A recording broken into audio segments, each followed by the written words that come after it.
আমি কিছু বুঝলাম না। এই লোকটাই বিএনপির বেগম খালেদা জিয়ার প্রধান উপদেষ্টা কিভাবে হয়? তার মুখের ভাষা এত খারাপ, কি বলবো আর, আমার বলার কোনো ভাষা নাই। তারা যদি ক্ষমতা যায়, জনগণ কি উপকার হবে তার মুখের ভাষাই বোঝা গেছে। তাই জনগণ আপনাদেরকে চিনছে। আর বড় বড় কথা বলিয়েন না। এবার জনগণ যাদেরকে ভালো লাগে তাদেরকেই ক্ষমতা নিবে এবং তাদের মাধ্যমে দেশ পরিচালনা করবে। আপনাদেরকে বিগত দিনে জাতি আপনাদের মুখ এবং মুখের ভাষা এবং সব জায়গায় চিনে গেছে।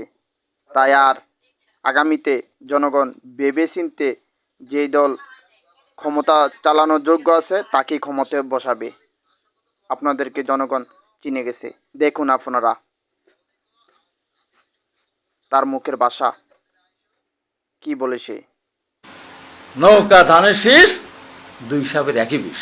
আমি বলেছিলাম, আজকেও বলি, এই স্লোগান যে যেখানে দিবে, ধরে হাতের কাছে দা, কুড়াল, চাকু যা থাকবে, ধরে কেটে ওর জিব্বা কেটে দিয়ে কালো কুত্তা দিয়ে খাওয়াই দেন, মামলা হলে আমার নামে হবে। এত বড় সাহস। আরো একটা আগস্ট আসবে, যে আগস্টে বিএনপিকে দেশ ছাড়া হতে হবে। ওই রাজাকারের দল, তারা দেশ ছাড়া হবে।